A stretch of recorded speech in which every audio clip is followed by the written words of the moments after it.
My goal eventually, once my business is settled, or even in the future, is to start a program where I can help people who are introverts to become good salespeople. Because I really think that's one skill, no matter what your industry is, whether you're a scientist, whether you're a doctor, whether you're an engineer, sales is one skill that if you learn, you can not only increase your take-home pay by at least 20 to 30%, but improve the life of you and your family and your loved ones. And yet it's a skill that's not taught in school. You learn it from experience, you learn it from watching the passionate few.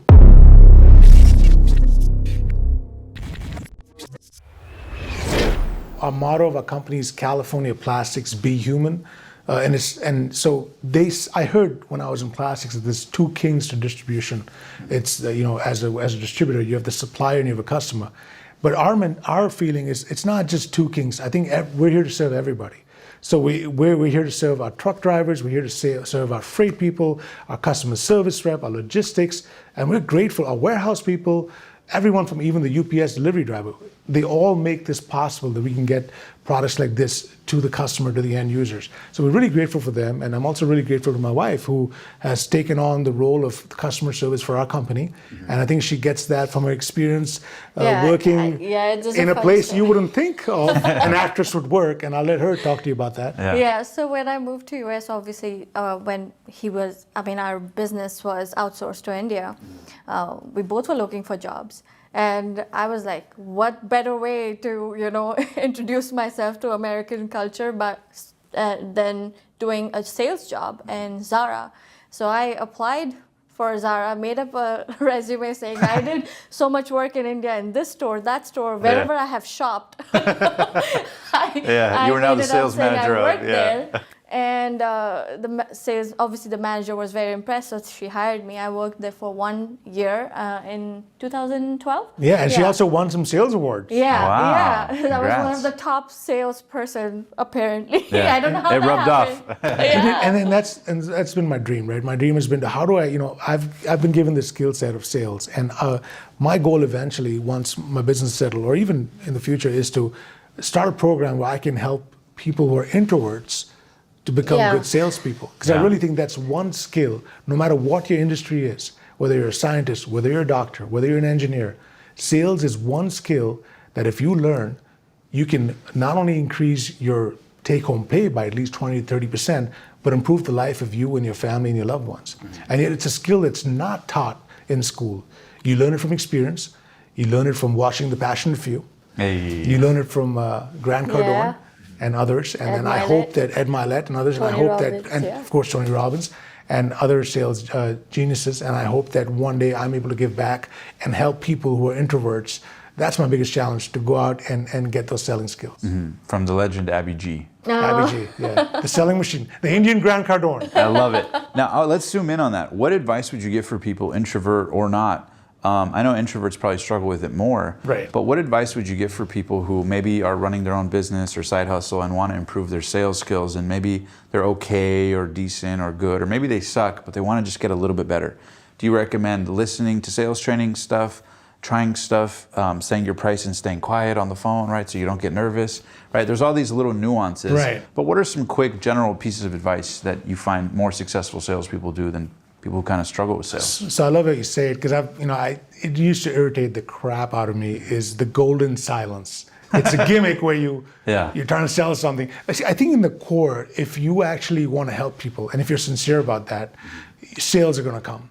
But sales is one business that it's a numbers game, right? It's a law of averages. The phone does not just ring one way. It rings both ways. Sometimes you got to just do the work. You got to pick up the phone and you got to dial. In these cases, it used to be smile and dial. Now it's smile and email. So it's a numbers game. Just do the work and don't worry about the outcome. And if you're an introvert, it's tough because you're nervous. But I think you've just got to muster that energy and go out and see some success. So any entrepreneurs out there who are introverts, in the fastest rate. Mention your KKFU. Yeah, absolutely. So I'm working on this really cool thing called KKFU, which is knock, knock, and follow up. So you got to knock, knock. And you got to follow up. No matter what business you're doing, you knock on more doors, right? But it's also important to follow up, because you could have a great day knocking on doors, you get some leads, you get some prospects, but if you don't follow up, you're not going to be able to close the sale, especially now during the pandemic where everybody's working from home. It's so easy to get distracted, right? You're on the email, your dog shows up, your kid shows up, you forget what you were doing. It happens to me all the time. Of course, yeah. So you have to make that extra effort of following up.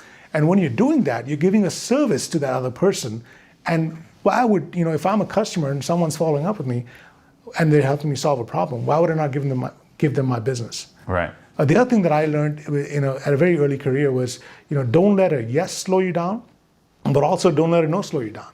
So obviously, we all talk about don't let a no slow you. It's the other way around. I apologize. It's don't let a no slow you down, but don't let a yes slow you down. Right. If you've got that momentum going, you keep at it. Obviously, there's lots of one-liners where they say, no is just the next opportunity. It really is. But sometimes when things are going good for you, pound it even more. Maximize that.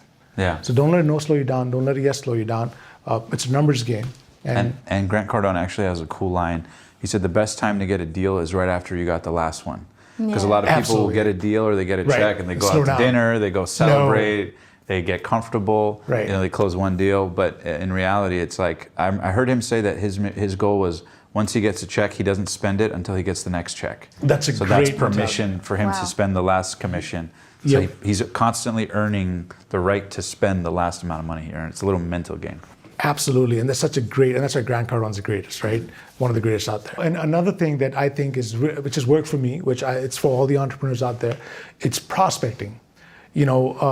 Spend an hour a week prospecting for new business. Call it business development, call it cold calling, get uncomfortable, get used to being uncomfortable. But if you dedicate 1 hour a week, I promise you, you're going to get at least 10 to 30% new business at the end of the year. Think about it, 1 hour a week in a 52-week year. And when you're an entrepreneur, it's 7 days a week, right? But if you spend 1 hour a week prospecting in your industry, you will find wonders. And then you can pass it on to your team. You can have your sales people. Now you have yourself doing 1 hour a week. You have your sales team doing 1 hour a week. It all adds up. And at the end of the year, you will see that not only have you beaten your goals, you'll be looking to make a new budget. And I can tell you a whole new story about budgets. I love budgets. When I was working as a sales rep and someone said, hey, this is your budget, people have a very different thinking, oh, this is your quota that you need to do. Most people's mentality is, well, that's a big number. Oh my God, that's a quota. But the way to think about it, and my wife taught me that, is, well, if I hit that number, that means I want to make more money for myself. So you got to change your way of thinking. I used to get excited when my managers would give me a sales budget. I'm like, let's do it. Here's your budget. I'm like, all right, let's go. Let's 10X it. So you got to have that mentality. You got to have that attitude towards sales. And when you do that with experience, it helps you. And prospecting 1 hour a week is very helpful. I love that. And a lot of people would actually be blown away to know that a lot of your guys' clients, although, for the sake of NDAs and privacy and stuff, we can't get into it. But a lot of these clients are huge. I mean, they're clients that really affect a lot of people. Can you maybe share one anecdote or maybe one way in which maybe you got a client that you were like, holy shit, I can't believe I just got them as a client? Because it came from something simple like making a cold call or knowing a guy or meeting someone in passing that turned into another opportunity. Because a lot of opportunities are not like you're going to knock on the CEO's door and he's going to say, hey, how can I help you? A lot of them happen from chance encounters, friend of a friend, a client knows somebody. So just, I guess, real world application at the scale that you guys are playing. What's maybe a quick gem or two that you could impart to the audience?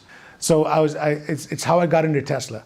I was on LinkedIn. I looked up some engineers and I sent them some emails. And my name is Khanna. So I sent an email requesting a meeting with an engineer.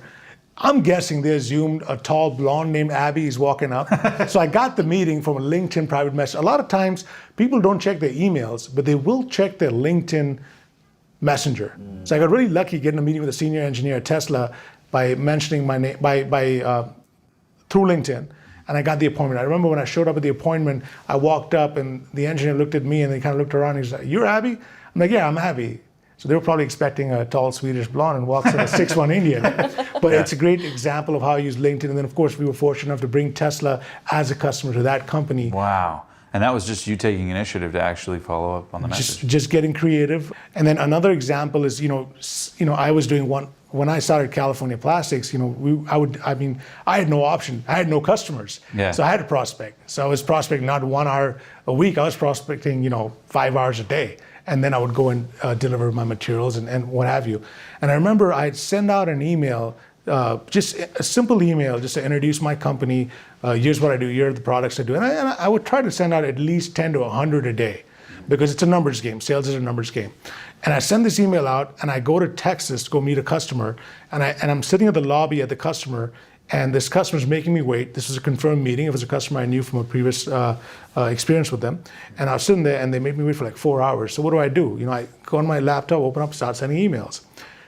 Lo and behold, while I'm waiting in the lobby, one customer calls me, and now it's one of our biggest customers in California Plastics, and we kind of 100x business with them. And I think, I don't want to get into much numbers, but it's one of our biggest customers, which came as a direct result of me just sending out emails, introducing myself, and then just following up. Yeah, and I love that you share that, because it shows that at every scale, the process is the same. Sales It's the is same. the same. No matter what you're selling, what product you're doing. A lot of people could barely be making any money right now and think, oh, well, they have this company that's this big, so of course it's probably easy for them, clients come to them. Right. But the reality is, the entrepreneur making, $50,000 a year is the same prospecting as somebody making $50 million a year in their company, right? It's the same processes, just a different scale of clients, customers, and systems and teams.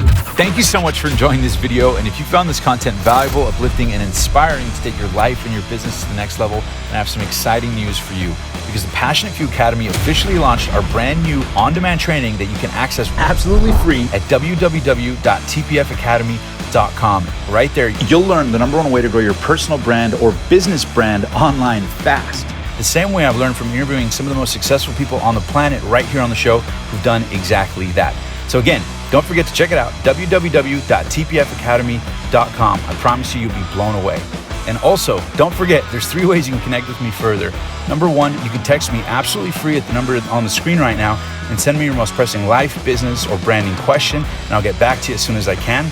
#2, if you'd like to be interviewed on the show, you can actually apply right now in the description below and apply to share your incredible story, brand, or business right here with an audience of potentially millions of people, the same way we've helped experts, entrepreneurs, and authors just like you. And don't forget, that opportunity comes with the ability to partner with us and help feed 1 million people through our partnership with Feeding America. Again, you can click the link in the description below titled Interview Application to find out more. And last but not least, #3, if you'd like to get consulting from our team and work with you to help you grow your personal brand or business brand, no matter what industry you're in, we can do that by simply filling out the questionnaire in the description below titled Consulting Application. And if our team thinks that you'd be a great fit, who knows, you may just be invited to work with us to help you take your business to the next level. All right, that's it. Thank you so much for enjoying this video. Make sure to smash that subscribe button, turn on post notifications so you never miss an episode. And until next time, live strong, live with passion, and I'll see you in the next inspiring video.